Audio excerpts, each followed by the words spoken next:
अभ्यासेन तु कौन्तेय वैराग्येन च गृह्यते. अभ्यास अभ्यास सारखं. अरे तू करून पाहिलंस का? आता तेच वाचतोच मी आता.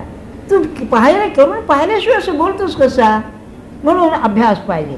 इतकी चिकाटी पाहिजे. एक उदाहरण सांगतो आपल्याला. महाराजांच्या जवळ एक कानडी मनुष्य होता, साधा मनुष्य. त्याला हे परमार्थ फिरमार्थ भानगड नाही. ना म्हणजे ना. तो मेला. या लोकांनी पाहिलेलं आहे बरं का. तो मेला तेव्हा महाराजांना बोलावलं. आले, मेणबत्ती घेतली, संध्याकाळची वेळ, त्याच्या डोळ्याजवळ नेली.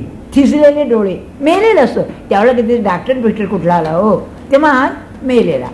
त्याची माळ चालू होती हातामध्ये, मेला तरी.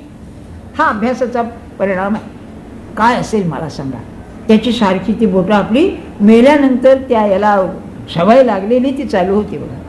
हा अभ्यास.